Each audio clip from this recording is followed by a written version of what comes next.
$535,603.31.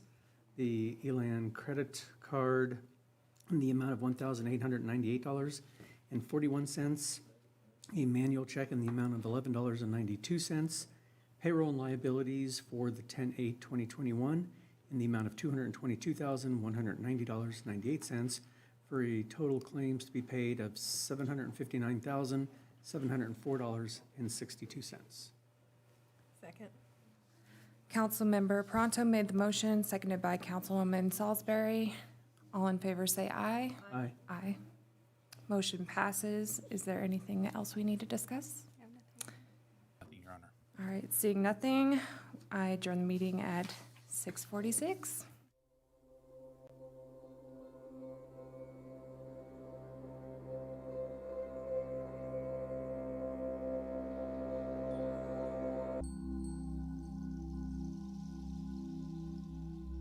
I now call the October 19, 2021 regular council meeting of the Riverton City Council to order at 7 p.m. I will lead us in the Pledge of Allegiance, and Councilman Larson will give us the invocation.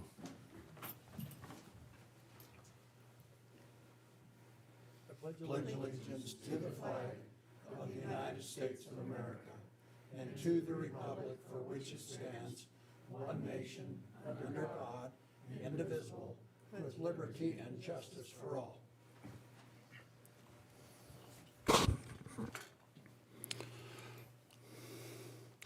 Our eternal Heavenly Father, we are thankful for this opportunity to serve for the city of Riverton. Father, we're thankful for the citizens, for all that we have. Thankful for our free country. Thankful for the service that we receive from our volunteers, firemen, and our police, nurses, doctors. Please watch over and bless them. Bless us this night that we might have thy inspiration and input, that we might do the best we can for the citizens of Riverton. We say this humbly. Name thy Son, Jesus Christ. Amen. Amen.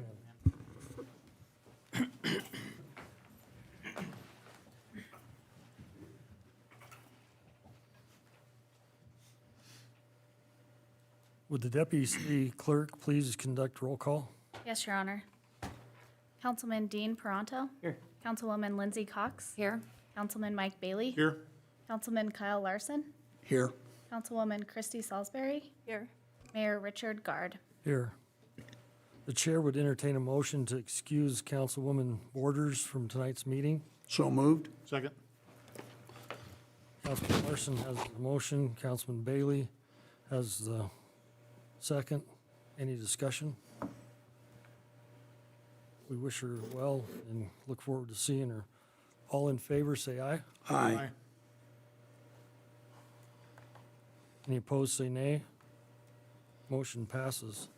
I declare a quorum is present. The chair would entertain a motion to approve the agenda as presented. So moved. Second. Councilman Bailey has the motion, and Councilman Dean Peranto, thank you. Whew, I better get a drink of my water here in a second. As a second. Yeah. All in favor, say aye. Aye. Motion passes. Communication from the floor. Anyone in the audience wishing to address the council regarding an item that is scheduled for a public hearing will be given the opportunity to speak during that public hearing. Anyone wishing to address the council on any item any other item may speak now. I would ask those individuals who wish to address the council at this time to approach the podium and identify yourself for the record.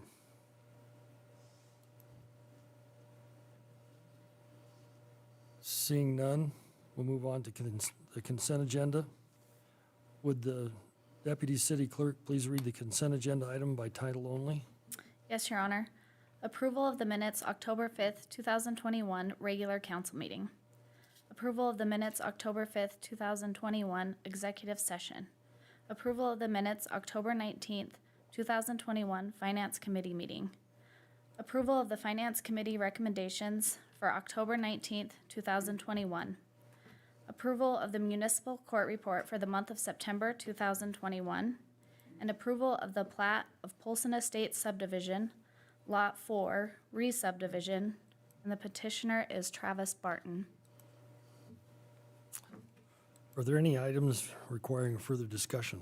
Your Honor, the Finance Committee met earlier this evening and approved the consideration of claims to be paid in the amount of $535,603.31, Elon credit card in the amount of $1,898.41, a manual check in the amount of $11.92, payroll and liabilities for October 8th, 2021 in the amount of $222,190.98, for a total of $759,704.62.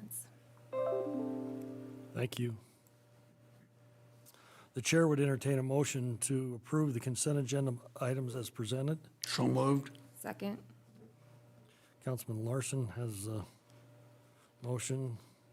Councilwoman Cox has a second. Council discussion. Councilman Bailey? Your Honor, I'll abstain from the Bailey Enterprises line item on the Finance Committee report.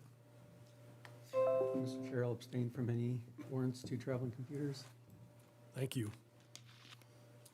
I'll try to get the words out. All in favor, say aye. Aye. Aye. Any opposed, say nay. Motion passes. Consideration of bid award sewer manhole replacement. Smith Roads Public Work Director's report, please. Thank you, Your Honor. As we discussed this at the last council meeting, my presentation to you will be a little bit more brief. However, a lot of the information was included in your packet. As a reminder to those in the audience, or maybe as a information to those in the audience and those watching remotely, the manhole located at the intersection of Smith and Monroe is in a failing state. It's an old brick manhole, and there are several bricks that are deteriorating to the point of really not even being there. And so city staff prepared specification and plans and put out a bid to remove and replace this manhole. Bids were received and opened, one from 71 Construction in the amount of $95,750, one from Bornhoff Construction in the amount of $96,354. As communicated during the last council meeting, $50,000 was budgeted in this current fiscal year for this project. As part of the discussion during the last council meeting, the city council chose to not take action on the bid before them and requested that city staff provide more information about alternative options to simply removing and replacing this manhole that's in a state of poor disrepair. Since this is a current bid that is open, the city council does need to take action on this bid. Therefore, your options tonight are to accept the bid and award it to the low bidder, who would be 71 Construction in the amount of $95,750. If taking that action, then we would have to use funds from the wastewater account that are currently unbudgeted. The other action, as you know, that is available to you is to reject all bids. And if that's the case, then the city council and city staff could work together on an alternative option. Before you as a council make that decision, I think it would be appropriate if we as staff presented to you some of these alternative options that we've been able to research since our last time together. And here to do that is Brendan Toman, the city engineer. He's put a lot of time towards this manhole, preparing the initial plans and specs, but then also looking at alternative options as was brainstormed by the council. So, Mayor, if it's okay with you, I'd like to turn some time to Mr. Toman, and then after which we'd be happy to stand for any questions after you make a motion. That'd be great.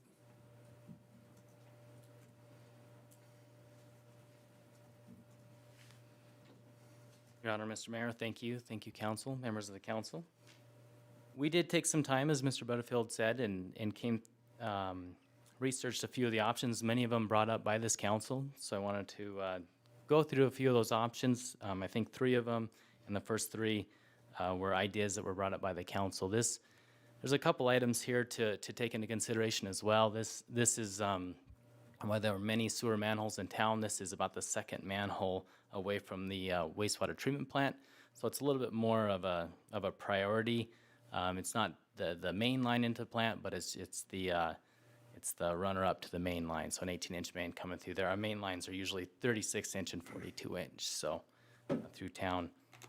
One of the first ideas to repair this manhole was simply to grout and patch the manhole. What's happened with that manhole, though, since it's about 60 to maybe 70 years old, is it's not so much the flow that eats out the manholes, but the H2S gas that comes from that, and that takes a toll on concrete. It doesn't affect clay so much, but it does affect the concrete in this manhole. So this is the old style of a concrete block manhole with a brick top to it. And what's happened over time is that gas is eaten through the first layer of that brick and deemed this manhole structurally insufficient. So in a matter of years, we may see that with the loads and the traffic loading above that, we may see that actually fail, and that would be the worst case scenario. So it is apropos that we're looking at this today. To grout and patch this manhole was an option that we looked at last spring in our 2021 capital project. We had this manhole on the docket with 3 others. The main consideration in the other manholes was infiltration coming into the manhole. We were able to take care of that with a bid by Bornhoff Construction, as well as a second company that was working in the area. And that company, excuse me one second. Spectra Shield? Okay, was a company called Spectra Shield. They used a two-coat process that takes away the infiltration of the manhole, and then use an epoxy inside that manhole, and it grouts it up very nicely. And I took care of a couple manholes that had infiltrated in town, and their product looks a little bit like this little puck I have for you, and I can pass it around if you like. Otherwise, it's here. And 3 manholes in town were taken care of with that style last year. So when that company did look at this manhole in question that we're looking at now, they did render it structurally insufficient, and it needed more. It needed a different application, I guess would be the word for that manhole. So that would be to grout and patch the manhole, which I don't think would work in this case. The second option would be to rehabilitate the liner with this, rehabilitate the manhole with a liner. It's like we did this spring. So we've been through that option, and that won't work, similar to what you're seeing there. The third option would be to sleeve or cast in place to rehabilitate this manhole. So this was an option that I took and researched quite a bit more after the meeting 2 weeks ago. There's quite a few national vendors that will actually take and will form up the inside of the manhole. Thank you. And what they actually do is they take down the top of the manhole, the cone section, to where they can access it. They form they take a form the inside of the manhole, and with that they use a HDPE liner, which actually stays in there. So when the manhole is cast in, it'll actually have the liner that stays in there. Originally, I thought this was not a good idea for this manhole, and I thought it was I thought it would narrow it up too much, given the high flows and the pipes that are in and out of that. I thought we needed to go with a larger manhole, and hence the actual project called for a 5-foot diameter manhole. However, in talking with a few vendors and then doing some research on my own, the liner inside this manhole and then the casting would only be about 4 inches. Would narrow that manhole up 8 inches total. Would still work. Would still handle the flows. Would still take care of the base of this manhole. And then, and like your council packet shows, of a 3-foot inner diameter manhole, it would make it a 40-inch inner diameter manhole, which would be sufficient for this application. So and I was able to reach out to that vendor and actually in detail discuss how this would actually work. So when they're all done, it'd be a lined manhole, wouldn't be too small, would handle the flows, and it would be an outside company though that would do this. So I can come back to that. I'll go through the other two options in your packet as well. We did look at relocating the manhole. It could be moved into the middle of Monroe Avenue, and I think we're okay. We can move it into the middle of Monroe Avenue. If we do that, we extend the larger diameter pipe that feeds this manhole about 40 feet. And that's additional cost of about $12,000 to this project. But the other item would be that we would need to realign the pipe going up Monroe Avenue, which would be a great solution, and it would center up that pipe. But it is a clay pipe right now, and I estimated that cost at probably about $76,000 onto this. You could, of course, reduce a bit of the cost that we had seen in the bids of diverting the flows, but you couldn't do it completely since you'd still have to divert the flows to hook up both ends. The other item in there is there's an 8-inch line that comes into that manhole. It might be able to stay where it's at. And if it stays where it's at, we still need to rehab the existing manhole. We can move that line over. And the reason we do have a map of this, and I know it's in the packet. And I'm explaining a little bit off the top of my head. If it would help if we put it up on the overhead, then I can do that as well. So if anybody's confused at any point in time, raise your hand and we'll put it up there. But with this option, I did estimate about $139,000 additional cost to this to rehabilitating this manhole. Some costs could be reduced again from the original bid, but not a lot of it. But was a great option. One thing I did find as well is that is a clay line that comes into that manhole. It's an 18-inch clay, again about 70 years old. And clay is an interesting material with this. It's a lifetime material. It has and then some. So if it's not shattered or disrupted in any way, it'll hold up well to flows from the sewer. Unlike concrete. Concrete holds up really well in concrete pipe and sewers. On the bottom end where the flows are, on the top end, the gas actually just eats that away and then takes it right down to any kind of reinforcement that's in it. So that's hence the problem we're seeing with this manhole right now. So this is again a little bit on the tail end of what we did last year, coming back to this manhole. You notice that Bornhoff Construction had a bid of $40,000 to remove and replace this manhole last year. When he looked at it a little bit more, he thought maybe the company that was going to divert the flows for him to take care of this, they had shot him a low bid last year. This year it went up with a lot of things that had gone up. So $100,000 was a little bit more in their realm for this. So also above my estimate, also above a lot of estimates for this. But then we looked at one more option with this manhole as well. And we thought perhaps we could leave that base in place, kind of do a hybrid option, dig down, replace the upper part of the manhole like new. And as we're down to that level, then at that point we could get down and put in a new PVC trough in there and pour in the benches of the manhole, as well as bringing the 8 inches in there as well. And then taking that, building the manhole up. We still incur all the costs that we see with this bidding with that, and then some more because of the large diameter hole that we're going to create in there. And then we'd still need to divert the flow at least for a short amount of time. Maybe not totally. We could divert it right in the manhole. So it would be a somewhat less of a cost, but I guess what I'm really saying is that you only save the base section. So you buy the manhole comes in about 4 sections. You have your base as well as a barrel plus a cone, and maybe 2 barrels in there, and that's why I say 4 sections along with your cover, and you only save the actual base section. So when you look at the cost of your manhole, you reduce the quarter, maybe about a quarter or a third of the cost of your manhole that we're saving. But then we have a large hole. We also have an outside drop on that manhole, which is a little bit interesting in that the feed comes in about 6 feet and then drops down to 12 foot and then feeds over to the rest of the lines, which are 12 foot deep. And that's fairly common to be able to drop those flows from a height of 5 or 6 foot down to 12 foot.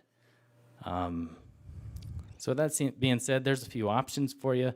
Again, we did, I'll leave it there and I'll let Mr. Butterfield kind of sum it up a little bit too.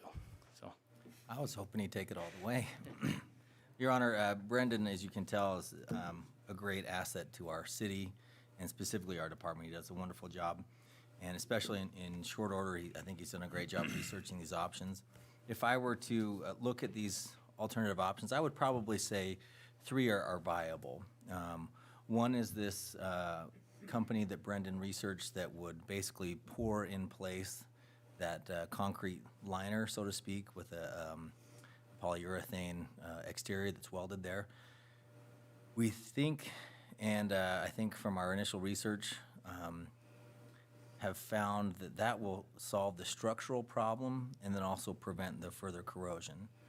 So that is an option. The other is the abandonment of the current manhole in place and the relocation of the new manhole. However, it seems that while that's a feasible option, it might not be the most cost-effective option. And then just looking at the bid that you have before you today.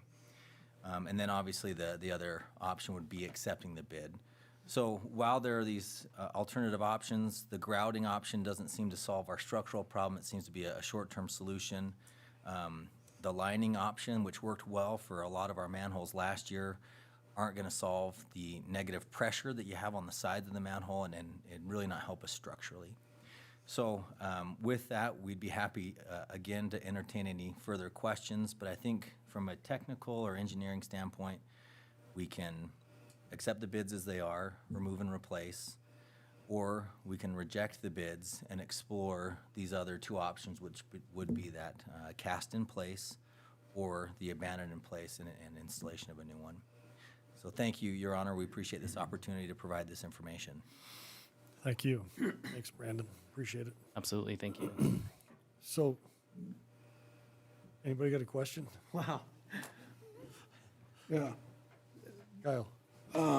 On this sleeve or cast in place rehabilitation or relocation or whatever you want to call it, there are materials out there that that will withstand hydrogen sulfide gas, and concrete can be painted with it. I used it for a lot of years in sulfuric acid, so this is not a rocket scientist type thing. And it's, you can even use this product with sand and gravel and make a crete out of it. You could also use molten sulfur on this, pour in there as grout, and that would stay there till, I don't want to use the word hell froze over, but it would be close. But do we have any idea on option 3? I mean, Honor, as far you as know, cost? yeah, if it's 125,000, that's obviously stupid since the other one, but do we have an idea of cost? Your Honor, we do. We figured that question would be coming, so we tried to get a range together. Brendan's done a wonderful job coordinating with this company. They're out of the Midwest, and right now we believe it would fall within our $50,000 budget. I would say the range that we have right now is between 25 and maybe 45. We're still honing down because we don't know from the information they've provided about the basically the diversion of the water just for a short period. But we think right now that it would fall within our current budget in that range. Can I get a follow-up? Well, I guess so. What's the flow on this? I mean, can we put a balloon? We used to put big balloons and pump up and back the water up. So is that an impossibility? I mean, is your flow there insurmountable or what? Your Honor, that's a great option. In fact, I had an opportunity to speak with Mr. Bornhoff, one of the bidders, after our last council meeting. He was planning on using a balloon and securing it in place. Because of the high volume and velocity of flow, he was very worried about that getting loose and free, and that was one of his biggest fears for this job. But that was his plan, was to basically plug it and then reroute it with a subcontractor he was using, Rain for Rent. So they'd plug it and then reroute it. But that is exactly the technical approach that would be taken. Okay, thank you. Any other questions? Your Honor. So if you went with a lining option, what is the long-term viability of that? Your Honor, we first didn't like the lining option. While I very much agree with Mr. Larson that there are products that can definitely protect from the corrosion, the issue that we are most worried about is the structural component, with a lot of those bricks already being gone. And so that's I know, a very long way to getting to answering your question. But in looking at this concrete lining, what we found is it should stand in place for many years to come. In fact, the vendor has said that those bricks basically become like backfill around it. The structural support is in that polyurethane lining that has teeth in it that then de facto works almost like concrete rebar, and that provides the structural support, and then the concrete then also stands it up. So Mr. Toman could probably give you a better technical answer on that, but right now we feel that it would be a viable option that would last us for many years. Anybody else? Can we sleeve and flow in place?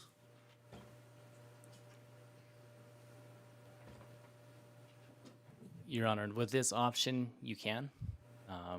The company, and that's why Kyle gave you a range. The company was pretty optimistic, I thought, but this is what they do. They actually, with this sleeve and cast in place with the concrete plus the HDPE liner on the inside, they actually take care of all this inflow. So we were a little bit generous, wanted to give them a little bit of contingency on the cost they quoted us and say, well, if you need to divert the flow a little bit, then you need to take that into account. So there was, but they can, and that's how this company and a lot of companies do this type of work, is they keep that flow right in the manhole and then work over top of it. So if I understand this right, Brandon, they're gonna excavate past the bell and remove the top. For about 36 inches. So we're fairly, my worry would be the stability of the hole during that dig time. Will they brace that at all when they do that? They will when they remove that, they'll have a minimal cut in the asphalt, kind of a normal 4 foot by 4 foot diamond you see in all the streets.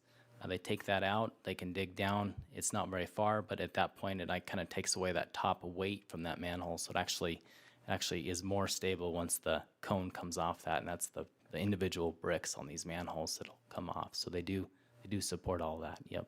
Yes, so we don't have a top cone, we just have bricks, right? And so we'll just take the bricks down to the level that the new sleeve will come in at. Your Honor, that's correct, yes. And so does the sleeve extend, the sleeve, of course, is going to extend clear to the asphalt when you're done, correct? Correct, it will. Yep. Okay, so they'll put a sleeve on top of that cone after they pour it? They put a layer in there of HDPE membrane between the actual lid, the cast iron lid, plus the HDPE liner. And when that happens, they seal that up completely. So the H2S gas, which is so damaging to concrete, doesn't take effect on that. So. Okay. And then it's, as Mr. Butterfield explained too, it's a full structure inside the structure. The old structure is not needed, and it actually provides the structural support that we have to have on this manhole, especially in its location. So. And then as we do that, we'll sleeve in place so we can come right down on the existing pipeline, correct? Yeah, and to follow up with that, it's a little bit interesting because what they do is actually create a pipe inside that manhole. And so it keeps the flow and also the gas from coming up the manhole, creates a safer work environment. And then they build from that pipe that they put in, build the manhole on up, and then cut that out in the end. So it's a fairly safe process and fairly innovative. So Super. Sounds like it's a good idea. It'll be fun to watch. So what we have now is we need to either decide to go with the original low bidder or reject those two bids and then have you get a firm bid from the company that has option. Mia? Your Honor, I just also wanted to let you know that I did do a financial analysis of the sewer fund. When we prepared the budget last year and it was approved, the council budgeted a $339,000 transfer from our cash funds to support all of our capital projects. And with this change, it would be a $384,000 transfer, and we do have sufficient money in the sewer fund to support this project, should you decide to move forward with it. Okay, thank you for that work. So if we take option 3, do we get a secured bid before we go forward? Your Honor, Brendan and I were talking about the way to administer a bid process, and we're still working on that. By our purchasing policy, if we think that the product or the purchase will be $35,000 or less, we go with 3 quotes. Make sure that they're responsive to each other and go with the lowest. If it's above $35,000, we do need to go to a sealed bid system where we would prepare bid specs and an advertisement. Right now, we're not quite sure exactly how to do that, so I would say at this moment, the council should probably just take action on the bid in hand, and then we can come back to you as we firm up the best way to administer an alternative option. Okay. So with that, Mike, So we would need to have a motion to approve, and if we want to look at other options, we would have to have that motion fail. Correct? Or can you move to reject? it has to be a A positive. positive motion. Your Honor, You can bring it up and let it fall. I believe you could, motion to reject is still a positive motion. Okay. So you are capable of rejecting in that fashion if you so choose. So in lay terms, if we reject the 2 bids that we have, and then what we have on the table is an option for option 3 that lays somewhere between $26,000 and $45,000? Is that what is that what you're telling us? Your Honor, that's our current estimate at this time. And so Mia, since we saved that money, does that get to go in the mayor's council's lot? Your Honor, we also had $300,000 in deferred projects this year, so we'll shucks. just save it for next year. It's already spent. It's already spent. Oh, man, come on, Mia. I was hoping we could afford the turkeys this year. So I guess that's the way I understand is that we should, in my opinion, we should deny those bids and then come back and authorize the To rebid with a different rebid process. with, and if it's under the 35,000, Tony, you can approve that, correct? With your signature? I don't think, Yes, it's under my spending limit. I was trying to remember what our policy was, but yes. I think you can approve it if it's under 35. If it goes over 35, it's got to come back to the council, correct? Okay.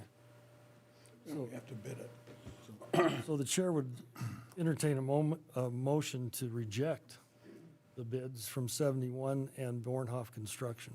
So moved. second. Councilman Larson has a motion and Councilman Bailey has the second. Any further council discussion? All in favor, say aye. Aye. Any opposed, say nay. Motion passes. Do you want further direction on, are you just going to proceed without us again, even if we saved you some money? Your Honor, we're always happy to take your direction, but at this time, I think we're okay. We'll keep sharpening the saw, and then we'll come back to you and make sure you're aware of what the next step is. Keep your fingers out of that saw, okay? Okay. Your Honor, I have just one more question. Does that 35,000 include like the traffic control and all the asphalt and everything that was included in the original bid? Your Honor, Councilwoman, at this time, it's basically an install cost, so that's another reason why we gave a range. There just wasn't enough time to get a full estimate from them. They gave us, I think, a pretty good quote for their mobilization to get to Wyoming to do the work, and then the work itself. And we just felt that there was other items that needed to be considered, just like traffic control.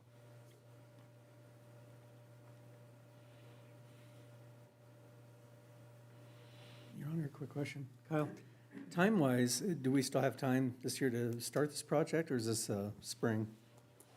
And I think we still have time to do it this fiscal year. This should be faster than what we're talking about. And it's gonna be a lot less surface damage than what we're talking about, right? So this is all good.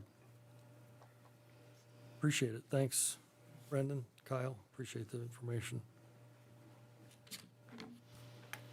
We'll move on to 16, public hearing and consideration for liquor license transfer of ownership for SANDERI LLC. Deputy City Clerk's report, please. Thank you, Your Honor. Mayor and council, before you tonight for your consideration is a retail liquor license transfer of ownership application submitted by SANDERI LLC, doing business as Sundowner Station, located at 1616 North Federal Boulevard for the remainder of the 2021 through 2022 liquor licensing year. Representatives from SANDERI LLC are also in the audience tonight, should you have any questions from them regarding the transfer of ownership request. The Wyoming Liquor Division has certified the application is complete, the proper fees have been paid, and the proper notice to the public has been advertised. Therefore, based on the information provided through the application process, staff recommends approval of the transfer of ownership application as presented. Thank you. Thank you. The chair would entertain a motion to open a public hearing. So moved. Second. Councilman Parenteau has the motion, and Councilman Bailey has the second. All in favor, say aye. Aye. Any opposed, say nay. Motion passed. I now declare a public hearing is open. The hearing will be conducted in accordance with state statute and other applicable laws. I would ask those individuals wishing to address the council to approach the podium and identify yourself for the record. Seeing none, the chair would entertain a motion to close public hearing. So moved. Second.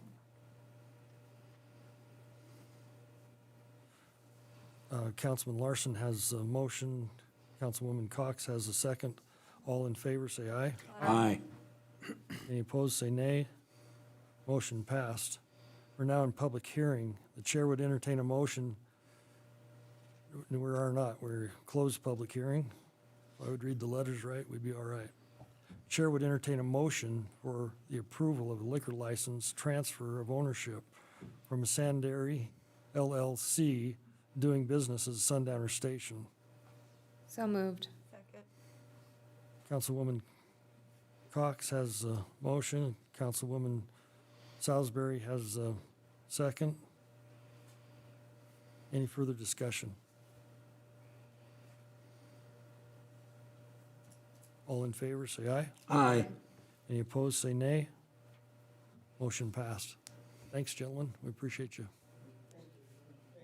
Thank you.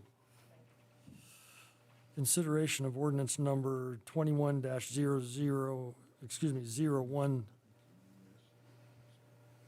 that? But we have another liquor license from, At the end. or it's, I'm out of order, sorry. Go ahead. Somehow there must be a warp speed in between us here.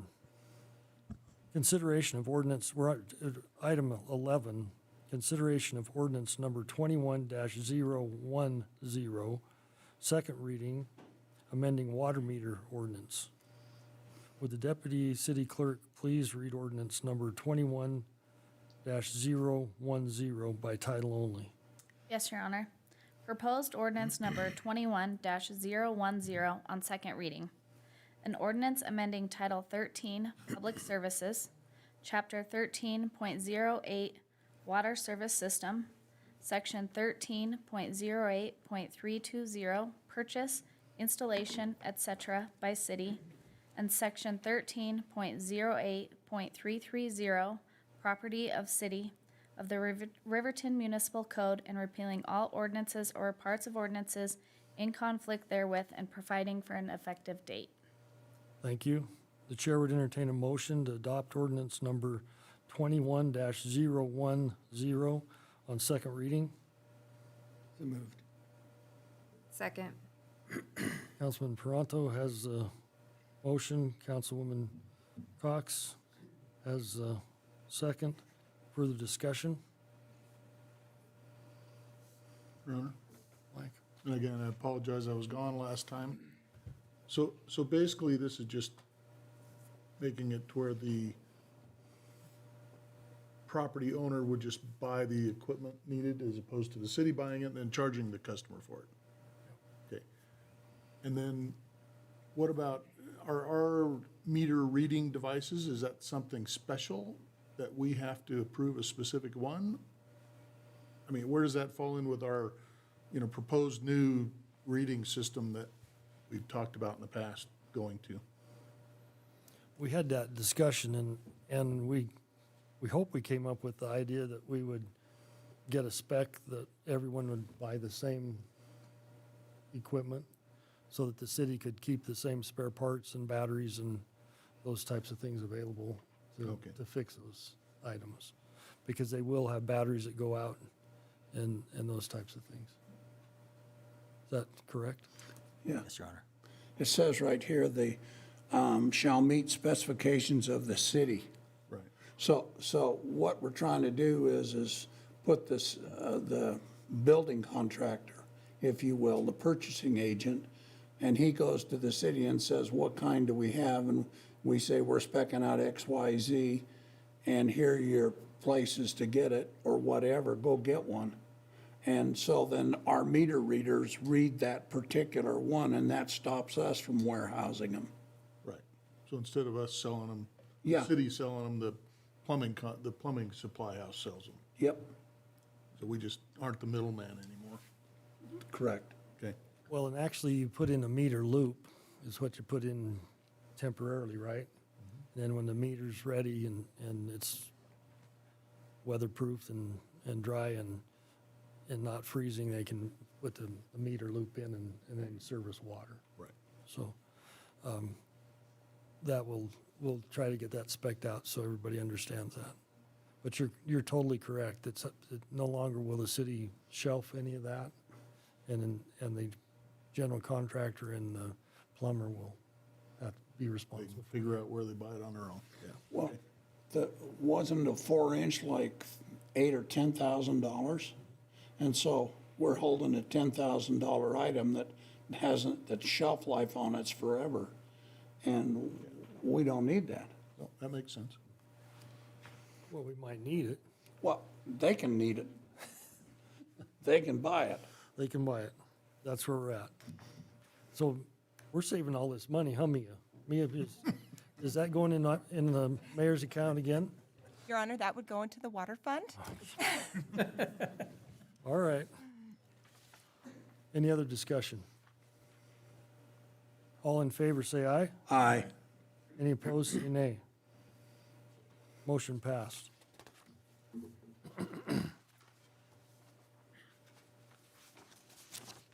We're now at 12, and it's the consideration of non-operational extension for the starting gate.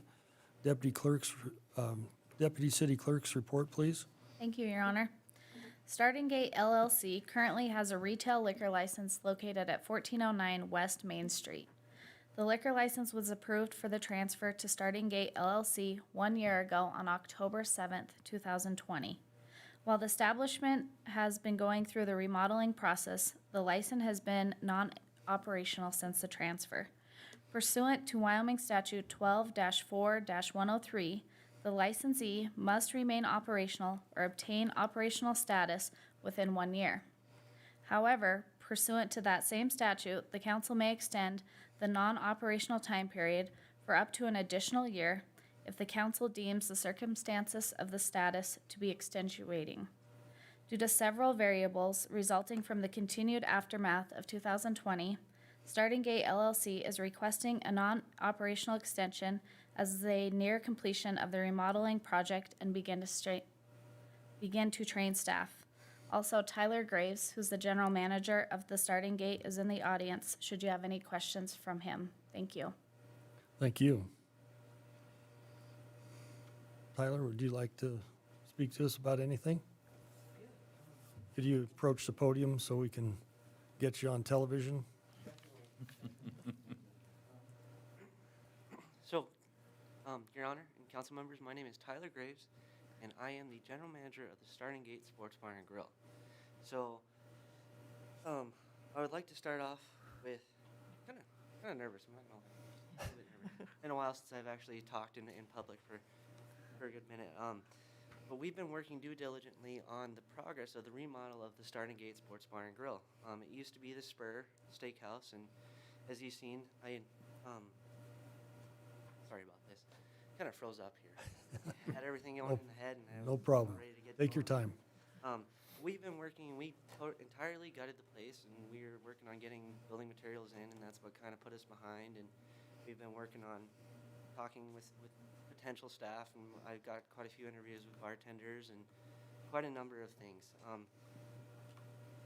feel like I'm butchering this. You're fine. You're fine. So we met with quite a few contractors about a couple months after that license was issued. They couldn't quite meet our budget that we had kind of set for the remodel. So I'll tell you what, I've been a cook for a number of years of my life, and I turned into a contractor overnight. Learned how to do quite a bit of plumbing and talked with the electricians, and they taught me kind of how the wires work, and that was kind of a really cool deal. Due to COVID-19 and the lack of building materials, I know it took us about 4.5 months to get a drive-through window in, and just a whole number of things just kept going wrong. I'll tell you what. I started working on one plumbing thing, and about 7 other things broke, and I had to go and fix the rest before I could even get back to the one. But we have made quite a bit of progress, and we're about 90% done with the remodel itself. And I invite anybody to come over there and kind of check it out and see it for yourselves. I drive a silver F-150, so if you ever see it parked out, you're more than welcome to come on in and see the progress of the building. But we would definitely like to have an extension on our license. We did make a liquor order of the amount of around $2,200 and intends to kind of build up our liquor stock and get ready to be open here soon in a couple of months.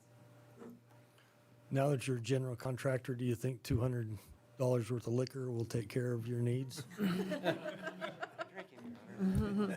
So, I wish it would, but no. No, that won't work. Super. Do you have an idea on how long? Do you need the whole year, or? I don't think we'll need the whole year. I mean, just for safe measurements, I'd say the longest it would be like about 3 months. Because you're looking at the whole staffing issue right now. I know quite a few businesses in town are having some staffing problems. You know, I've reached out and I've got quite a decent team that's starting to build up, but I fear that is going to be a huge issue. And that would be kind of one of my biggest concerns, and that would be about it. Like I said, we're almost finished with setting up the accounts on everything, getting everything ordered, getting everything ready to go, and we're putting the floor in and about to put base trim up, and you know, we're almost finished. Because I'm not letting anything scratch my brand new floor yet. Super. I'll come up and see it. Sounds like fun. It is. I can definitely show you around and show you all the things, and you can tell from when I started as a progression and how much better that I got at the end. We appreciate that. Thank you for your comments. The chair would entertain a motion to accept the extension of the Starting Gate LLC to remain in a non-operational for no more than another year. So moved. Second. Councilman Bailey has the motion. Councilwoman Cox has the second. Any further discussion? All in favor, say aye. Aye. Any opposed, say nay. Motion passed. Consideration of ground ambulance subsidy. City Administrator's report, please. Thank you, Your Honor. Previously, the county commissioners requested negotiated an agreement for ground ambulance service that went into effect as of July 1st of 2021. That agreement is attached to your packet for review, as is the initial letter of request to the council. The commissioner subsequently submitted a request to the city of Riverton for the one-time $100,000 funding, and then came to council. I think it was the night I'm pretty sure it was the night we adopted the budget, and made a presentation. That was, if memory serves, Commissioner Becker and Commissioner Jones. That request is still in front of you for consideration. Some conversation has been conducted in FCAG and other communities. The mayor can speak to that, of course. And currently, the agreement is for 5 years. The city of Riverton is currently not required as a statutory item to fund it, whereas there are certain items that would fall within our requirements if they are not funded elsewhere. That is not one of those.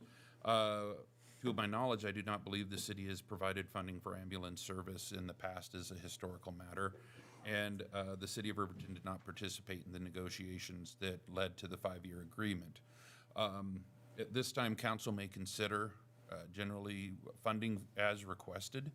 However, if council chooses, it chooses to provide funding, whether now or in the future, it would be recommended that you first look towards a long-term look towards the development of the agreement, and especially the development of the long-term plan associated with that agreement. It's a big contract. And it's a big ask. So a little more than just a one-time funding without any additional information may prove challenging in the future. Don't know if that's true. However, we would be happy to work through that at your direction. Your funding impact for this item would be up to $100,000, assuming you didn't go over. Mia Harris can probably talk to you a little bit more about the very specifics. The short version is this is not budgeted, so we would be taking this otherwise from the reserves that you have. We don't have an excess of $100,000. We would have to go into reserves.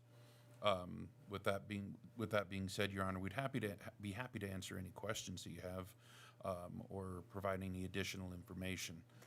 Thank you. Thanks, Tony.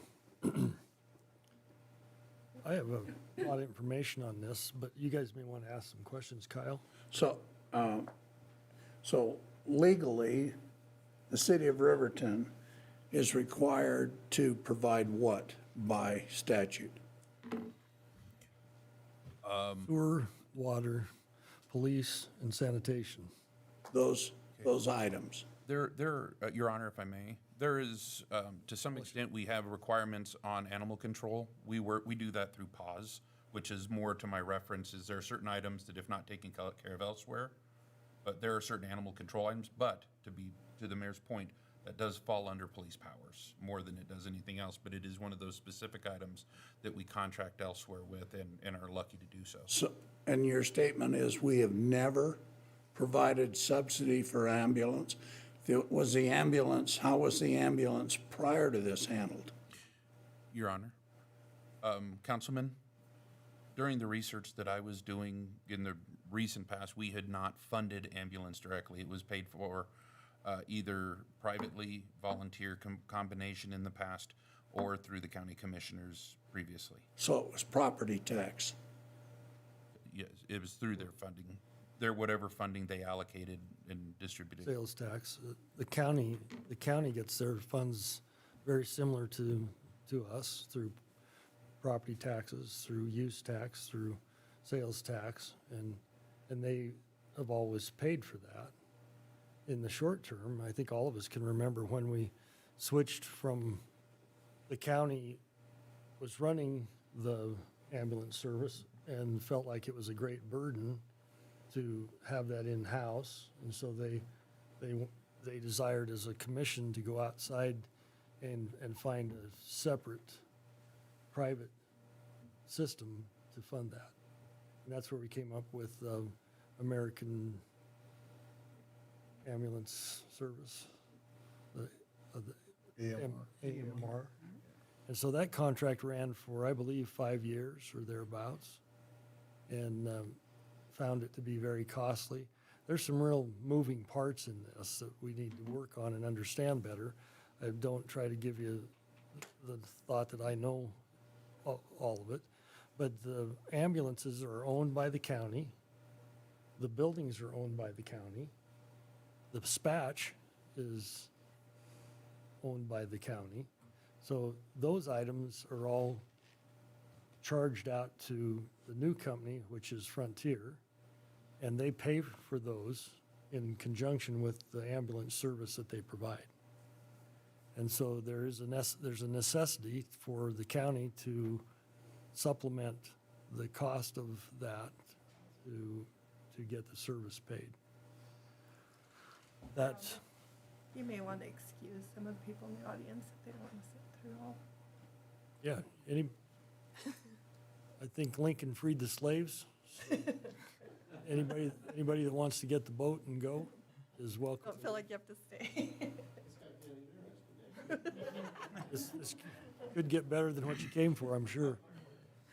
So the county commissioners, after they put it back out to bid, and their current bidder chose not to renew their contracts, so they got, Fremont was their next choice, and they picked those up, and they negotiated that with Fremont, and they signed a 5-year agreement with Fremont. So they have ambulance service. I don't want anybody out in the audience to think that we don't have ambulance service and that ambulance service is going to be in jeopardy, because it is not. It's going to function just like it has. But the county commissioners thought that that was maybe something that they could come to us and ask for a one-time subsidy. They asked for $100,000 from Lander and Riverton. They asked for, I believe, $20,000 for Du Bois, and lesser amounts for Hudson, Shoshone, and Pavilion. Prior to that, we were using a hybrid system of volunteers that were working out of all of the smaller communities. And, the county just felt like that. There's a lot of moving parts to try to get everybody certified, and there's lots of federal requirements of who can drive the vehicle and who can be in the back of the vehicle. And so Mayor Highsmith is of the opinion that they would like to do a volunteer system because they don't have the money to donate to the process. But then the question comes in, if somebody needs an ambulance past Shoshone's city limits, we still have to send that out of Fremont County. And this has been a really interesting moving parts because of our ambulance service. If we dispatched the ambulance in Riverton to the Natrona County line, an ambulance would move from Lander to Hudson, so the response time could be cut and be quicker to Riverton if an ambulance was needed in Riverton. And so this isn't an easy solution, and there's not an easy answer. But I guess our problem, where I see it, and maybe Mia can help explain this a little bit better, we do have reserves, and I know that Lander, I'll give you just this little bit of information. Mayor Richardson in Lander at FTAG said that they would supply the county with the request of $100,000 out of their reserve funds. But to do so, they wanted an MOU, a memorandum of understanding from the county of what that entailed. And the conversation was that it was just a one-time request, and that we were just asked to give the money, and then we would get together and figure out what was down the road, how we were going to fund that. So there would be lots of, and we've had this discussion with the hospital as we've come through all of that baggage, that, maybe we have to get an ambulance district put together to fund the ambulances. Maybe we have to get a hospital district. The hospital chose not to do that. What that would entail is that you would have to go to the voters to get that passed, and then the entire county would be levied with another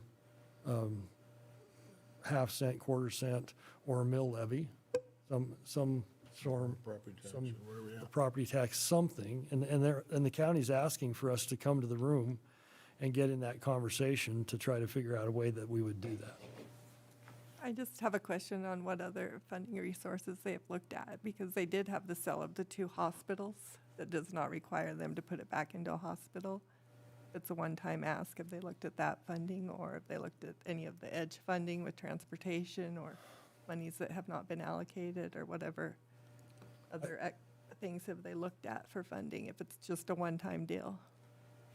Well, and that was why I did not bring it back to the council, because I thought it was a year-to-year $100,000 request, and it needed to wait for budgeting time to put that back into effect.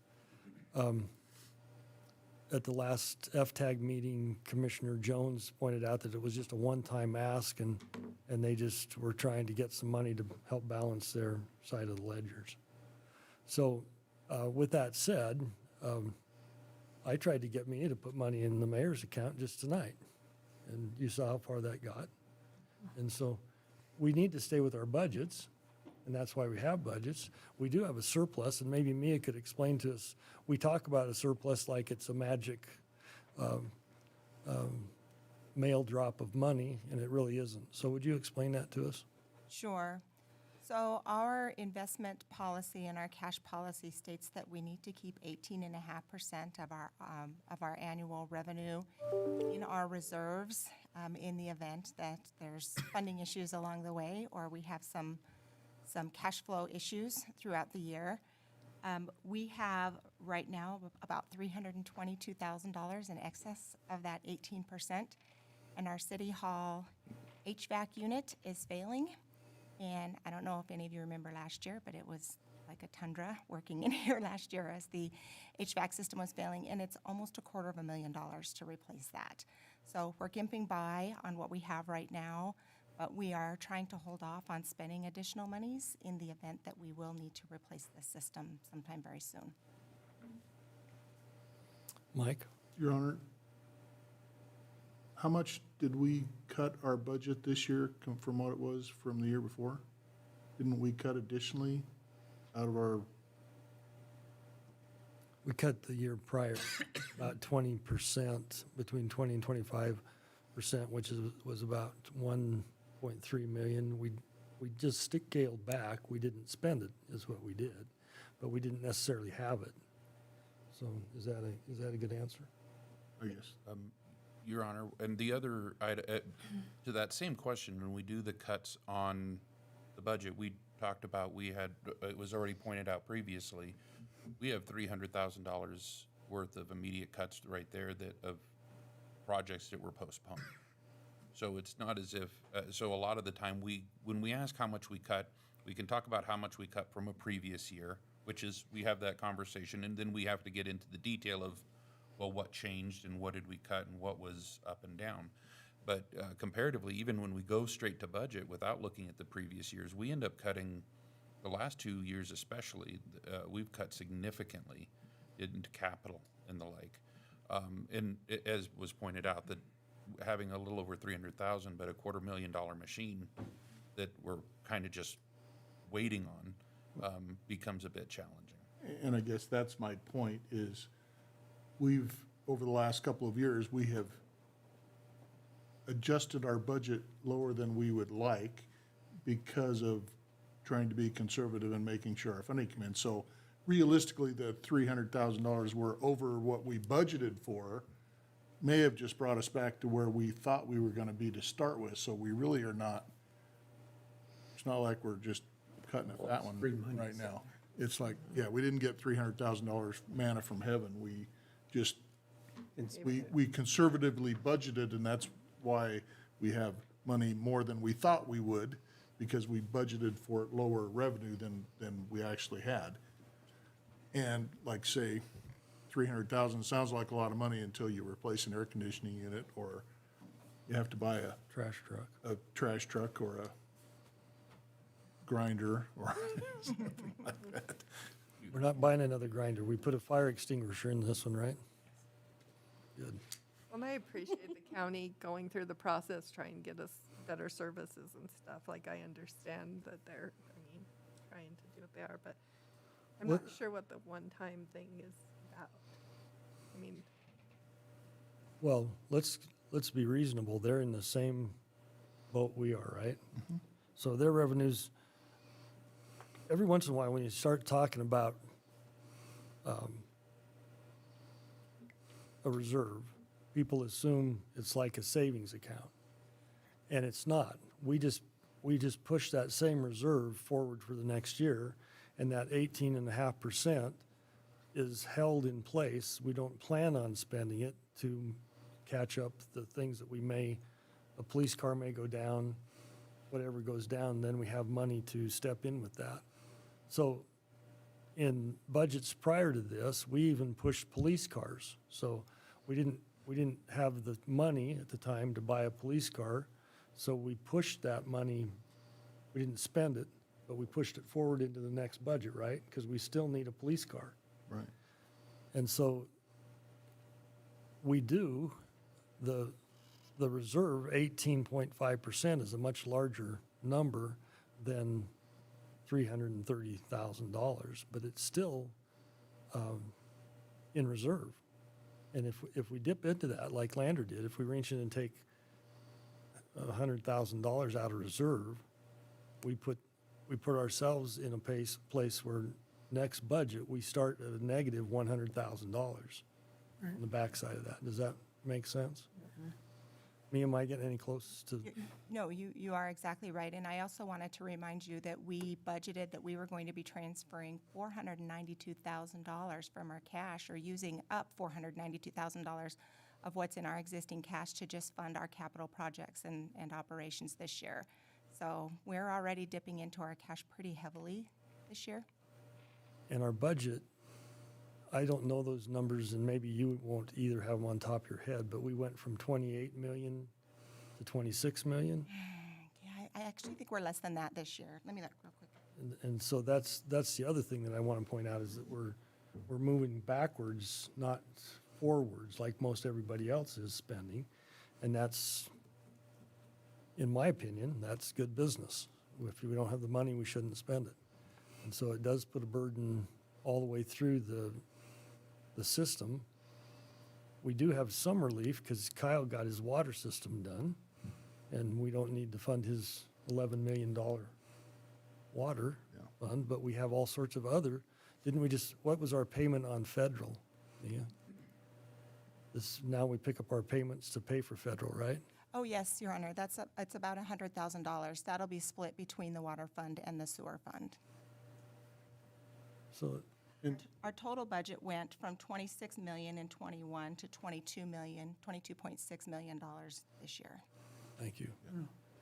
So that's substantial, right? When we start putting the numbers to it.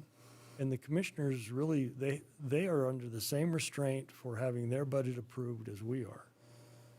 And we just don't have, in my opinion, we don't have the ability to move to do that.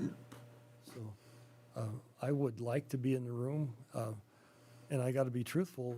The commissioners don't want to say this was a mistake and we'll go back to doing it the way we had, and having the employees inside the county.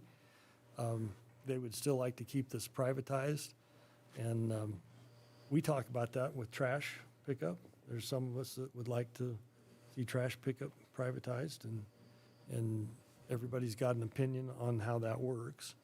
And this one hasn't produced positive momentum as of yet. And I think some of that is because they don't own the assets. They don't own the trucks. The county still owns the trucks. The county still owns the ambulance barns. They're still charging them for those amenities. So I think we need to be in the room. And the first question that I would like to have asked is, do we want to go back to a volunteer system? And that requires it requires a lot of range. I don't think the service gets bad, but what we've got to do is figure out what's going to make volunteers volunteer and be willing to do these hard jobs. And it makes really good sense when they come out of Du Bois. If we have a volunteer system in Du Bois, we save an hour and a half of driving time up to pick up the patient to get them back down. And that's why we've opened this window into helicopter air service and found it to be quite costly when we peer inside. And Kyle? The big problem, Your Honor, is the certification of the people operating whomever equipment it is. And the federal government has been over that. And so they have fixed that so well that it favors large cities, metropolises that have skilled people to do that versus where we are. So the difficulty lies in each town is large distance. The closest town is Lander and Riverton, and Shoshone. After that, it's very large. And so for us to spend the money that we don't have without control of something that we don't have responsibility for, we have an airport. And the problem that I see, that I hear of, is that in servicing some parts of the county, the reciprocity in paying for the service is not forthcoming. And I've always felt that if you can't afford the service, you don't get it. I always have a saying, if you don't pay, you can't stay. And that's the way, if you don't pay for the service, you can't have it. The nightmares I have heard is that some parts of the county use that for picking up drugs from the hospital. They call in and want to be taken by the ambulance to the hospital to pick up drugs for their usage. And there's other tales about they bill $100, they get 30 cents back. So my feeling right now is that we should wait and see what's going on with our own house and keep that in order. Thank you. Thank you. I don't know any of those specifics, but the ambulance service is also under requirements that they can only take what Medicare pays. So the Medicare puts a cap on what their service is worth. And in between that and what they try to bill for is sometimes a different amount. And so, and I think Kyle's right in large sense that the process works really well in heavily populated areas and not so well in lesser. Yeah. Your Honor. Yes, Mike. Again, we have the same problem with that we do other medical services is, which, Medicare pays half of what the actual cost of performing a service is, which means all of us that go and have insurance, we get to pay 1.5 times because we have to pay for our service and half of the one that the Medicare person didn't pay for.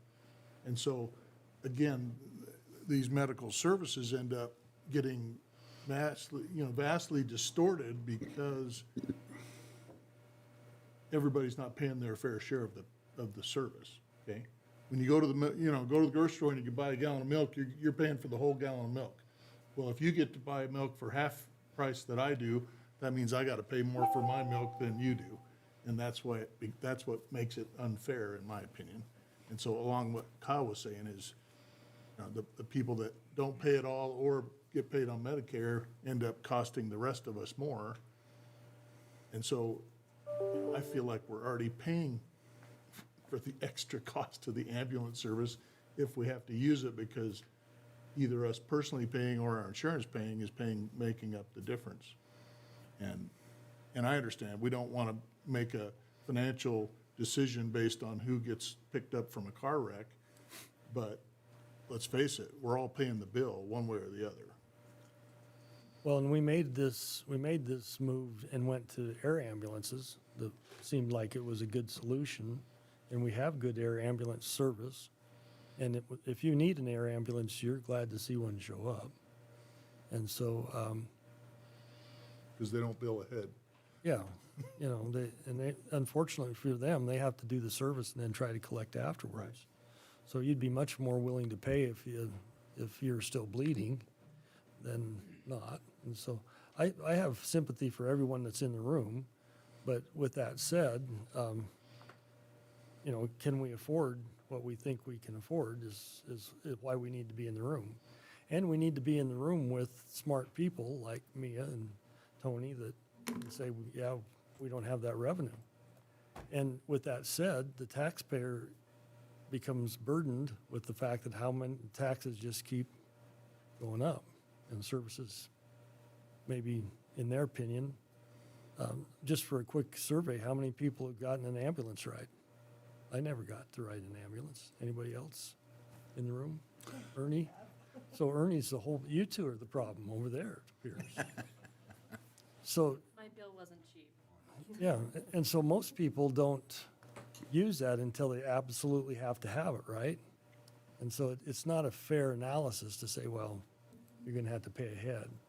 But I think, at least I have, and I would once again suggest that all of us probably have paid $400 or $500 a year for air service. And we're really kind of thinking that this is a great deal, because it could cost $70,000 and I'm gonna get it for $500. And so we signed our checks and sent them in. And then we never got to take the ride. So, you know, socialism's great when it works. What did Till you run out of somebody else's Mrs. Thatcher said? Socialism's great until you run out of somebody else's money. And so I just think we need to be in the room and have the discussion, take our people with us so we can figure out how we're going to pay for it, how it's going to impact the city and bring that information back to us. And so Tony's written me a cheat sheet.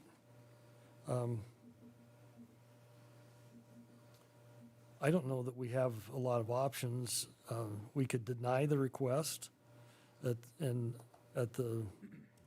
we could deny the request for funds at this time and proceed with discussions for the development of a complete funding model for Grand Ambulance Service. We could deny funds for, we could deny the request for funding at this time and consider funding during the next budget season, which, how far are we off? Not very far away. 4 months. So that's not a bad arrangement, but to be real frank, we're just gonna have to work that into the $22 million budget. We keep going backwards, right? It's not like we're throwing in a bunch of money to fix the carpet in the building or the airport or the heating units. We're just Band-Aiding along here. And then our third option is to approve the request and shake the dollars out of Mia. Those are, does anybody else see another motion that they would like to put up? Or Tony? Your Honor, just one point of information. Any money that would be allocated would have to come out of general fund. So when you look and you do your analysis through the budget book, which is comprehensive, it doesn't come out of wastewater. It only doesn't come out of water. It doesn't come out of any of those. It has to come out of the general fund. So if any funding that would come for this service would come from the general fund. Thank you. And that's a really important. Smallest pile. Yeah, it's a smaller, the general fund is 8 million, yeah. And so the audience understands, lots of times people say, well, they need a police car, they just take that out of the water bill and they just raise your water bill. That isn't how this works. These are enterprise funds. And yeah, we can move money around a little bit. We can take some administrative costs to do administrative work in the enterprise fund, but we can't just reach into enterprise water division and take out all the money we want to fix a manhole on Monroe. It's got to be out of the right fund. And the same thing with the police department. We can't just reach into their budget and take money out of their budget. And so we'd have to take that out of the general fund, which we're now talking about a process, instead of $22 million, we're down to $8 million. 8.3. So my suggestion to the council, someone will have to make the motion. My suggestion is, number one, to deny the request for funding at this time and proceed with discussions for development of a complete funding model for ground ambulance service. I'll make that motion. Second. Councilman Pronto has the motion, and Councilman Bailey has the second.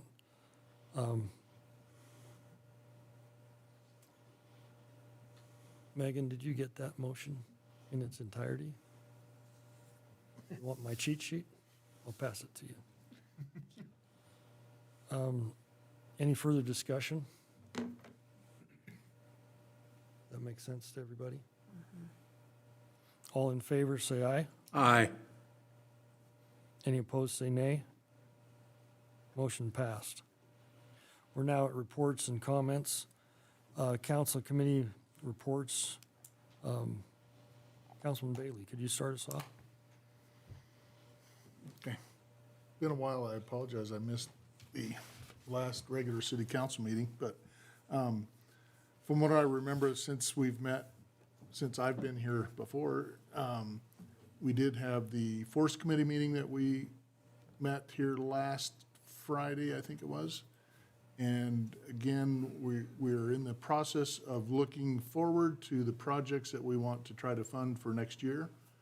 And we had a pretty good discussion. The committee is sort of rating the different areas that they think are important and, from highest priority to lowest priority. And there was a pretty good discussion about making sure we spend at least a fair percentage of the funds on on pavement maintenance, which is, less money spread across more streets and hopefully is a good frugal use of our money so we can keep the existing streets that are in decent shape, in good enough shape that we don't have to go in and totally, tear them out and rebuild them from scratch, kind of a scenario, which gets more expensive. We're in the design phase for Sunset from Federal to North 8th, which would be a pretty good sized project, $2.5 million range, which is about what we bring in that fund per year, give or take a little bit. I think we'd have a little money left over. Or whether we can divide that into 2 years, and that street also has an irrigation lateral that's in bad shape going right down through the middle of it that's causing some issues, of which in standard form the irrigation district has told us flat out that they're not going to help us with maintaining their ditch that the water has to go through to get to the irrigation users. That they pay for. That the tax money goes to them, but they're not going to spend any of it on us fixing their ditch. But the ditch is affecting our street, so, we're sort of between a rock and a hard place where we have to fix that. So, other than that, I think if there's any citizen input that the Forest Committee could get, this is a good time to give it for projects that may need done next year. There's a whole list of about 20 of them that are on the list that are different things that we've saw. We're looking at, we did a pavement maintenance survey from a company that gave us a rating on all the major streets in town. And again, we use that data and traffic counts and, again, just overall public input to try to make the best decision on how we're going to spend that money for the next year. So, and the airport board meeting was canceled this month, so that's all I have. Thanks, Mike. Lindsay. The first pause meeting since the Pause and Pearls is scheduled for Thursday, so I will have more to report on that next time. Thank you. Dean? I attended the Fremont County School District 25 Rec Board meeting that was on the 11th of October. It was postponed by a week for scheduling. And aside from approving kind of our regular payments and bills, we did discuss the Volunteer of the Year Award, which we'll have an announcement on shortly. And then I think we finished up some proof of cash and some supporting documents for the website as part of just trying to bring the rec board back in line with our state requirements for reporting, which is kind of weird because the rec board falls in kind of a gray area where we're using other districts' money in essence, and we're not actually holding any cash, if that makes any sense. So we're kind of a pass-through organization. So it gets kind of weird when you're trying to report that to the state. They kind of want to know why we don't have any money. It's like, well, because we get an allocation, we spend the allocation, we don't keep any of it. So it's been kind of interesting, and Jody Ray has spent a ton of time working with the state auditors on that and trying to get that cleaned up. Can't you just tell them you're married? Yeah, I'm sure they go for that. Thank Still you. want to see my half. Yeah, very similar situation. Get it and spend it. Yeah. Kyle? I woke up on Monday at about 12 o'clock, and I realized I'd missed the,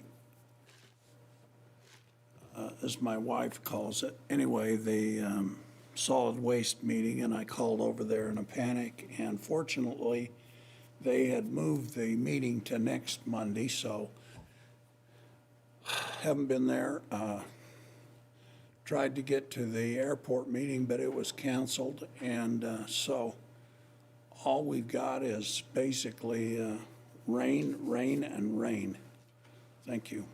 Thanks, Kyle. Christie? I've not attended any meetings since our last meeting. Tony? Thank you, Your Honor. I was fortunate to attend the ambassadors meeting the other day. There's a lot of good things happening. That meeting focused largely on the upcoming winter festivities, including the Christmas tree lighting that is now scheduled for November 27th. That's the Saturday after Thanksgiving, and we'll kick off that season. I'm told it's going to be quite interesting, and the last 2 years have been really good. Cold. Both years have been all kinds of cold. But there's a lot of great volunteers that make that a good thing. So there's going to be a number of different events going on with that. A full calendar is going to be coming out. The next Edge Committee meeting is going to be on the 18th of November. The one this month has been canceled. We didn't have a lot to cover. The agreements that are currently still outstanding that'll come before council are still being worked on. As you know, we are kind of, we always say we're building the plane as we're flying it a little bit. And so we take a little bit extra diligence in trying to develop those agreements to make sure that they're above board, have them reviewed a lot, and then they're back there with the potential funding recipients. So hopefully we'll be finishing those out and have at least one of those to you at this next upcoming meeting. With RECDA will be on the 27th of this month. It will be at the Sundowner. Again, it's at 7 a.m. And Wham Winter Convention, it seems like we just got done with Wham Summer. And Wham Winter will be February 23rd to the 25th, so it's usually a Wednesday, Thursday, Friday. If anybody is interested in going, you are, but there is some money to go. The mayor and I usually attend. I sit on an LLC, so if anybody else is interested in going to that, I highly recommend it. It's useful to go, and you do learn a lot. This being the winter session, we're going to spend more time with the legislature. It's always pretty interesting. But we need to know a little sooner rather than later. We have 2 rooms reserved right now. If anybody else wants, we would love to have you at the same hotel as us, so sooner is better. If you'd give us a call in the next week, that'd be great. Your Honor, with that, I don't have too terribly much else. I'd end by saying happy birthday to Kyle Butterfield tomorrow. Since the momentum, Birthday, Kyle. It's 26 again, huh? That's right. the 14th time. The second anniversary of his 20th. Good way of putting it. Your Honor, that is all I have. Thank you. Thanks, Tony, I appreciate it.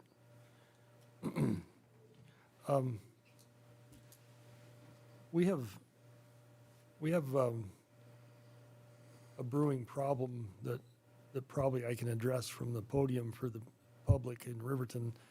The side street that goes into the Smith's grocery store is not in good repair. And it's been suggested that we might use 1-cent funds to fix that, and it's not our road. So, that would be like me fixing your kitchen sink, and you don't necessarily mind if I do or mind if I don't. We're not gonna do that. And we're gonna proceed. Tony was kind enough to write a letter to the owners that I got to sign. And we're hoping to get some movement on that. We have had success in that in the past, and we would hope to get that. The only reason I bring that up for the public is that I realize that's a road access and you're used to using it, but there's 3 or 4 other accesses into that parking lot, and I would suggest that you don't use that parking lot, that parking lot access, and make your approach from the east of that. There's 2 really good access on the east. There's 2 really good access on the south. And that will keep you the alignment in your car in much better condition until we can get that resolved. We don't have, I wanted the city to close the road, and they wouldn't do what I asked them to do. I was wrong and they were right. And so the next thing we need to do is, I suppose we can post it, is the next thing we could do, is put up a sign that just said this is not city maintained, and just like the winter access you see on the roads that, you can drive this in the Enter winter. at your own risk. Enter at your own risk, and supplied by Bailey's Tire. Drive fast through these potholes, yeah. Please increase speed. So, short of a few things like that, we are working hard on that. We don't mean to make it a light issue, but there's not a whole lot that we can do to make that go away. So, we are doing our very best, and we'll continue to do that. Just one Kyle? statement.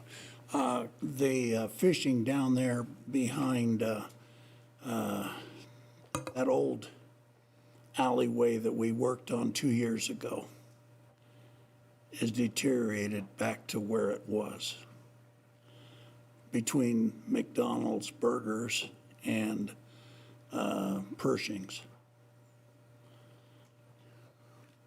Okay, behind the trailhead? Yeah. Okay, could we take a look at that? Yes, Your Honor. Absolutely. So then the other thing that I wanted to point out was, Siri's trying to help me. It's not easy to help. Not easy to help me. I really appreciate the county. They give me the sheriff gives me the jail count, and it's interesting. We're about 29 people over our upper limit that we would like to stay at. But our COVID is, today it was 1 person and Friday it was 0. And so those numbers are nice to see. I appreciate that information from the county. Anything that we can do to help that, Captain, let us know. We would like to be of assistance to that operation. Tony and I had a really good meeting with Matt Wright. Matt is the spokesperson for the skateboard park, and he has some ideas that he would like to see happen in the park. Interesting enough, he would like the sidewalks increased in width through the middle of the park. And I had a conversation with Chuck Starks and Betty Case, who are brothers and sisters, and they're since that conversation in the day in the park, Betty has passed, but she said, you know, the walks are too narrow to walk down in my condition. And I said, well, Betty, that's your fault. You guys poured those years ago. I didn't do that. And she kind of laughed and chuckled. And so maybe it would help us to look at some of those improvements in our city park to widen that. And they would like a drinking fountain that was somewhat close. The retail businesses get tired of them coming in for water and those kind of things. And so they were just small things, maybe some tree planting. I pointed out to him that Tony and I and the police department spotlight the park quite often, and we really didn't want any more trees to look around and for people to hide behind, but we'll work on that. And so that was a good meeting, and Matt was real appreciative of what the citizens of Riverton have helped with there. I also got to go to a dinner that Kyle, it's the Wyoming Economic Development District, that association. And they had a dinner at the country club, and it was nice to have them in town, and they had done a number of things. They went to Castle Gardens, and they went up Sinks Canyon, and they're the start of where our tourist economic development monies start from. And so it was nice to have that convention in town. That convention stayed in town from, I think, Tuesday, Wednesday, Thursday, and culminated on Friday. And the governor was in town, Governor Gordon was in town, and I got to introduce him at a breakfast. And at that breakfast, we were fortunate to win from that economic board 2 of the 3 awards that were given. And Kyle and Ernie are on their FAST team, and they were recognized for the economic effort that FAST has put out to maintain our airport. And the trophies there with the award, Ernie has it, and maybe you could get a picture of Kyle and yourself, and somebody could take a picture of you two guys and get that on our webpage. The other person that is very well deserving is Kevin Krasnichnik. Kevin got an award for being the outstanding economic driver in Wyoming, and he is a ton of help. Kevin's at every meeting we go to, and he works really hard to try to make Riverton prosperous, and we appreciate that, and we want to recognize him.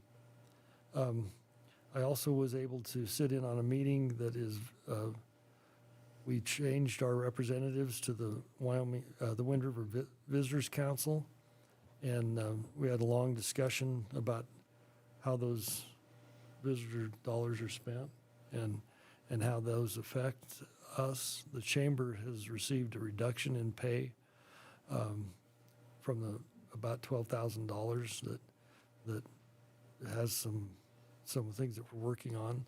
And I'd like to thank Julie and Janet and Hal and Tony. All of us were in that room for 2 hours, and we left friends when we were done. So we couldn't beat that. I also was in attendance with an ambassadors meeting that Tony spoke about. I got an email today from Martin Canan about Veterans Day is going to be celebrated on the 13th instead of the 11th. Your Honor. Can you help me with that? If I may, Your Honor. There's an individual who came in and wanted to do a parade. And the initial conversation, so when individuals come in and they want to do a parade or an event on Main Street or Federal, we don't weigh in a whole bunch on what they're doing or how they're wanting to conduct their event. What we do is try to help people through their processes. So we have become very, very familiar with YDOT's process. We have a great working relationship. They've been wonderful to us. And in doing so, the conversation was somewhat about not wanting to interfere with landers and the like. That was their idea. Since that time, that individual is stepping, my understanding is, and by the way, I've been fielding this conversation a couple times in the last 2 days. That individual is stepping aside in the planning part, and some of the ambassadors are taking over that. We're going to move it to the 11th. We're going to help them move it over to the 11th. And the question was, did the city take any formal? I said, no. City didn't take formal action. An individual wanted to plan a parade to honor veterans without interfering with the Veterans Day parade that he said was in Lander. Okay, that's fine. However, I don't think anybody meant any offense by the statement. I think it's been met with some bad feelings, and I'm not sure how those came about, but the short version is no one moved Veterans Day. And secondly, we're absolutely trying to fix the challenges in that. And I don't foresee at this point any real challenges in getting it because of the lead time we have in doing it. We've already helped develop a traffic plan. So the movement is very easy to fix. So it's an easy change. And we'll be working through that the same way we have. I'll call Martin and make sure that he understands that. And what we would like to get out is that we are in total support of the veterans on every level. And anything the veterans need, we want to be of assistance in those needs, and we want to support you. We would like to be in those parades and to recognize your service to the country. And I can't thank you enough for, my dad was a veteran, and probably one of my big regrets is I wish I would have been greatly improved if I would have gone and spent some time there myself. So I appreciate the service that's been rendered, and I'll get back with those that are questioning me and see what we can do to assist them. Okay. The other thing that's come up is we got a letter of commendation from the security department up at the police chief at the college that wrote a letter of recommendation to 3 of our officers, and I thought that was pretty admirable, and not often does another police department thank you for the help that your department sent. And one thing about our police department is we really do. We get some really bad press from the paper. We have the worst crime statistics in the state of Wyoming, and they splash that all over. But the other months ago, when there was a shooting in Lander, on the front page, there's Captain Romero right in the middle of the whole thing, in Lander, I might add, up Sinks Canyon directing traffic. And our police chief allowed our guys to go over and help with that. And so we have an exceptional police force in Riverton, Wyoming. And the negative press that we receive is just that. It's just a negative shot at us. And so I would like the Captain Romero to take back to his troops and his guys that we truly do appreciate their work that they do. And don't read the paper if you get those articles. It's not the way most of us feel about you. And I appreciate the work that you guys do. So thank you very much. That's as much damage as I can do, Your Honor. Mike. Since Carla's not here, I just want to say everybody to go to goriverton.com. There's lots of activities for Halloween. They've started getting the school district activities up, the college activities. There's a play at the college. You can see the equine center. So just a little shout out to goriverton.com since Carla's not here to tell us to. So. And then you guys brought up something that I forgot to talk about. I've had several comments from citizens regarding the skate park, and lots of them are very positive. It's great to see the kids out there and the adults out there having a good time. But it sounds like, and I don't know, maybe if we're going to redo the sidewalks, maybe we can figure out a way to add some safety features. But the people that are skating at the skate park also seem to skate away and go zipping across the street without looking where they're going or if anybody else is coming. And so I don't know, we may want to look at maybe putting a little extra lighting where they're going to and from, or create something that makes them have to slow down before they cross the street or something, because I hate to see us get some bad press by some kid getting run over on a skateboard because he goes zipping across the street without looking. So Maybe- something to think about for future design. Maybe we could put some pea gravel on the sidewalks. And then I'll slow you down. also, I forgot to mention that here, and I don't know who put it on, but there was a manufacturing tour around the city of Riverton here a couple weeks ago. And I did have the pleasure of going around and looking at that. And we really do have some just amazing industry here in Riverton that I think 99% of the people don't even realize is there. We visited Legacy Molding, Pertec, High Mountain Jerky, the Child Care, Brunton, County 10, some of those. But I was amazed, believe it or not, Pertec is actually making their own circuit boards for some of the stuff that they build now because, again, with COVID and the supply interruptions and, all the circuit boards are made overseas, but they're actually putting the facilities in so they can make their own circuit boards, which also gives them an advantage because if some component on that circuit board's not available, they can adapt, get a different component, which takes redesigning the circuit board, but they can redesign it in a couple of days, where if you were getting that from somebody else, it would take months and months to do. So I think they're being very innovative. And so there's just, and Legacy Molding is expanding huge. They're adding another 6 or 8 more press machines and 30 employees. And so I think it's just amazing, some of the things that are going on in town that, again, a lot of us don't even realize is there. It's quite the facility, too. Yeah. Yeah, it is impressive, the stuff that's happening in Riverton. And so often we just concentrate on the bad items, the shortfalls and those things, and we don't get enough press to the good stuff that's going on. And we do have a lot of really good things happening in Riverton, and we appreciate the effort of what staff does and what really the credit goes to the citizens of Riverton that have hung in and make things work. So we appreciate their effort. Any comments from the council? Staff have anything? No, Your Honor, thank you. Really would like that picture on the website with you holding that. Okay, so if we have nothing else, then we'll adjourn at 8:46.